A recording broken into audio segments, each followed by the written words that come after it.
माशाल्लाह से नरमो मुलायम स्मूथ सी बर्फ़ी हमारी रेडी हो चुकी है। 2 कप दूध से मैंने 2 किलो बर्फ़ी रेडी कर ली है।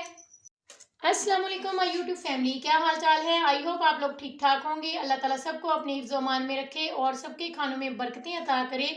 इसी दुआ के साथ आज की रेसिपी स्टार्ट करते हैं। आज मैंने बहुत ही टेस्टी बर्फ़ी बना के रेडी की है। बहुत ही टेस्टी बनने वाली ये रेसिपी है और बहुत ही आसान सी रेसिपी है। आपने स्टेप बाय स्टेप इसको फॉलो करना है और आपकी बर्फ़ी भी बिल्कुल हलवाई स्टाइल में बनके तैयार हो जाएगी। दानेदार बर्फ़ी हमारी रेडी हो चुकी है। माशाल्लाह से लुक चेक करें, ज़बरदस्त बर्फ़ी हमारी तैयार हुई है, ये देख सकते हैं आप लोग। और इस बर्फ़ी में सारा कमाल मिक्सिंग का है और मिक्सिंग का मैंने बहुत ही नया और आसान तरीका बता दिया है। आप लोगों ने वीडियो को फुल वॉच करना है तो आप लोगों को पता चलेगा कि मैंने इसको किस तरह से मिक्स किया है, बड़े ही आसान तरीके से। माशाल्लाह से 2 कप दूध के साथ कितनी सारी हमारी बर्फ़ी रेडी हो चुकी है। आप लोग इसे बना के हफ्ता 10 दिन के लिए फ्रिज में छोड़ सकते हैं। जब आपके घर में कोई मेहमान आए आप निकालें और चाय के साथ पेश करें। बहुत ही यूनिक आइडिया है और आप बच्चों के लंच बॉक्स में डाल के दे सकते हैं इसको।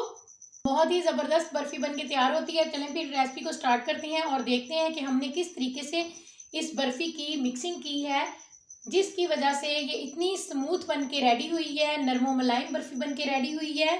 बिस्मिल्लाहिर्रहमानिर्रहीम। बर्फ़ी बनाने के लिए मैंने 2 कप मैदा लिया है और इसको मैंने अच्छे तरीके से छान लिया और इस कप से मैंने मेजरमेंट की है और इसी कप से पौना कप तकरीबन मैं देसी घी यूज़ करूँगी। आप लोगों के पास अगर देसी घी ना हो तो आप लोग डालडा घी भी यूज़ कर सकते हैं। पौना कप मैंने देसी घी का ऐड कर दिया, 1/4 कप देसी घी। और अब हम चूल्हे को ऑन करेंगे और इसकी अच्छे से बुनाई करेंगे। मिठाई में अगर देसी घी यूज़ किया जाए तो इसका टेस्ट फ्लेवर बहुत अच्छा हो जाता है। आप लोगों की मर्ज़ी है, अगर आप लोग देसी घी नहीं खाना पसंद करते तो आप लोग डालडा घी के साथ बनाएं, मगर एक बार रेसिपी को ट्राई ज़रूर कीजिएगा। बर्फ़ी बहुत मज़े की बनती है। अब इसकी हमने अच्छे तरीके से इसी तरह मसलते हुए बुनाई करनी है। ये देखें, इसकी गुठलियाँ सी बन जाती हैं और हम इसको ऐसे ऐसे मसलते जाएंगे और बुनाई करते जाएंगे। अभी हमें मैदा थोड़ा हार्ड लग रहा है, लेकिन जैसे ही इसकी बुनाई होगी और ये घी को छोड़ना स्टार्ट कर देगा तो फिर हमें हल्का सा महसूस होगा स्पून चलाते हुए। हमने मुसलसल स्पून को इसी तरीके से चलाना है, ऐसे ही करते रहना है हमने। इसी से गुठलियाँ जो हैं वो ख़त्म होंगी और ऐसे ही मैदे की बुनाई अच्छे तरीके से होगी। इसमें स्पून का सारा काम है। स्पून को हमने बराबर चलाते रहना है, इसलिए मैं आपको बता रही हूँ बार बार। अगर हम स्पून नहीं चलाएंगे हमारा मैदा जो है वो नीचे से जलना स्टार्ट हो जाएगा और इसमें बड़ी बड़ी सी गुठलियाँ बन जाएंगी, जो कि फिर बर्फ़ी में बिल्कुल भी अच्छी नहीं लगेंगी। और फ्लेम का मैं आपको बताना भूल गई थी। हमने जैसे ही चूल्हे को ऑन करना है तो हमने अपनी फ्लेम को मीडियम टू लो के बीच में रखना है। हाई फ्लेम पे आपने मैदे की बुनाई बिल्कुल नहीं करनी, वरना ये जलना स्टार्ट हो जाएगा। मैदे को भूनते हुए 6-7 मिनट हो चुके हैं और इसकी बहुत अच्छी सी खुशबू जो है वो पूरे घर में फैल चुकी है। अब मैं चूल्हे को बंद कर दूंगी और अब आप लोग देख सकते हैं इसके अंदर गुठली भी नहीं है। ये जो आपको नज़र आ रहा है ना कि गुठलियाँ हैं शायद, तो ये गुठलियाँ नहीं है, ये वैसे ही मतलब कि घी की वजह से ये कंबाइंड हो रहा है आपस में, तो इस वजह से ऐसा लग रहा है। जिस कप से मैंने मैदे को मेजर किया था, 2 कप मैंने मैदा लिया था, 1 कप मैंने चीनी ली है और इसे मैंने ड्राई कढ़ाई में डाल दिया है। कढ़ाई में पानी नहीं था बिल्कुल भी और अब मैं पानी इसमें ऐड करूँगी। पानी हमने सिर्फ यूज़ करना है 2 या 3 टेबल स्पून, इससे ज़्यादा पानी हमने यूज़ नहीं करना इसके अंदर। इसका हम कैरामल तैयार करेंगे। चीनी को हम मीडियम फ्लेम पे मेल्ट करेंगे और जब तक ये थोड़ी सी मेल्ट नहीं हो जाती तब तक हमने स्पून नहीं चलाना। अगर हम स्पून चलाते रहेंगे तो ये मेल्ट नहीं होगी, इस बात का आपने ध्यान रखना है। जब ये तकरीबन हाफ मेल्ट हो जाए तो फिर हम चम्मच को बराबर चलाते रहेंगे ताकि ये जलने ना पाए। अब ये तकरीबन मेल्ट होने के करीब है, तो अब हमने स्पून को चलाते रहना है ताकि ये जलने ना पाए। चीनी हमारी मेल्ट हो चुकी है और अब हम फ्लेम को ऑफ कर देंगे।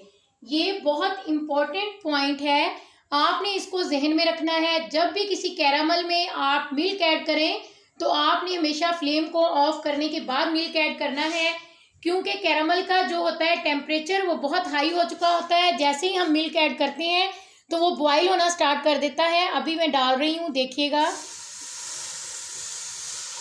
अभी मुझे फ्लेम को ऑफ किए हुए 1 मिनट हो चुका था, फिर मैंने ऐड किया है मेरे साथ एक बार ये हो चुका है। मैंने जैसे ही मिल्क ऐड किया तो वो कढ़ाई से बाहर आ गया, लेकिन इतना अल्लाह का शुक्र है कि मैं बच गई जलने से।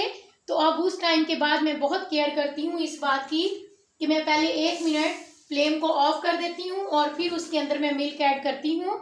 2 कप मैंने मैदा लिया था, 1 कप मैंने चीनी ली थी और 3 कप मैं मिल्क यूज़ कर रही हूँ। और ये फुल फैट मिल्क है।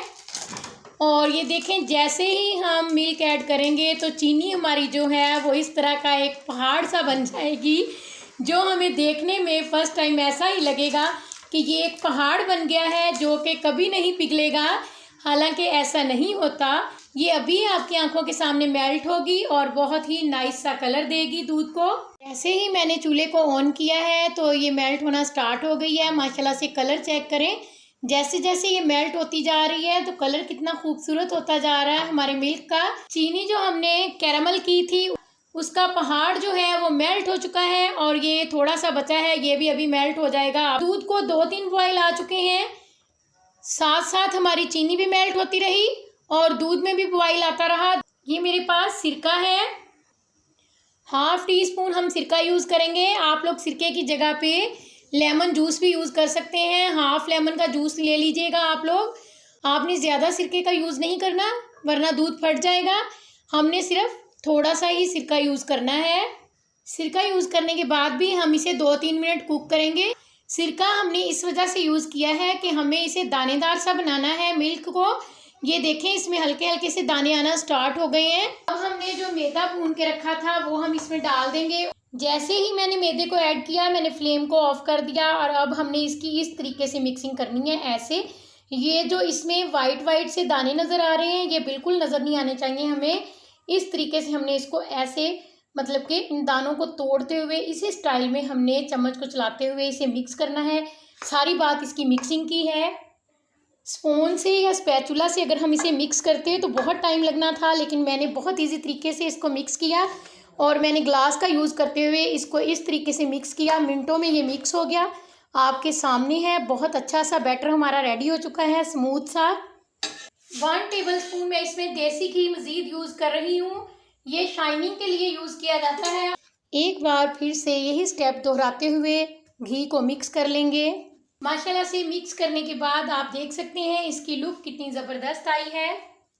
ये एक ट्रे ली मैंने, इसके अंदर मैंने बटर पेपर रखा और इसको मैंने ब्रश की मदद से घी लगा लिया। और आप लोगों के पास अगर बटर पेपर ना हो तो आप लोग वैसे भी घी लगा के इस अमेज़े को ट्रे में सेट कर सकते हैं। और ये मैंने इस पे बादाम लगा दिए हैं, थोड़े से मैंने बादाम लिए, उनको मोटा मोटा सा कूट लिया और वो मैंने ट्रे के अंदर लगा दिए। अब हमने जो बर्फ़ी बनाई है वो हम इसमें सेट करेंगे। इस तरीके से बेशक आप हाथ की मदद से भी इसको सेट कर सकते हैं। सारे अमेज़े को मैंने ट्रे में डालने के बाद इसको अच्छे तरीके से मैंने इस तरह करते हुए स्पून से सेट कर दिया। ये देखिए ऐसे करते हुए। बहुत ही इजी रेसिपी है, एक बार आप लोगों ने ज़रूर ट्राई करना है। हमने इसे आधे घंटे के लिए रूम टेम्परेचर पे रखा और ये बहुत अच्छे तरीके से सेट हो चुकी है। थोड़ी सी बच्चों ने खा ली है यहाँ से कटिंग करके। और आप लोगों को पता है कि बच्चे सब्र नहीं करते, बच्चे होते ही ऐसे हैं। तो अब हम बाकी जो है इसकी कटिंग कर लेते हैं।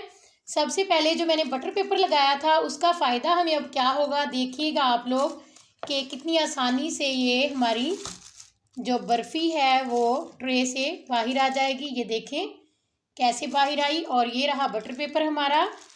बटर पेपर की वजह से ये बहुत आराम से निकल गई ट्रे में से। और अब हम इसकी कटिंग कर लेंगे। आप लोग जैसी मर्ज़ी इसकी कटिंग कर सकते हैं, जैसी आपको पसंद हो। और इसके साथ ही नई आने वाली वीडियो तक के लिए अल्लाह हाफिज़। Thanks for watching. दुआओं में याद रखिएगा।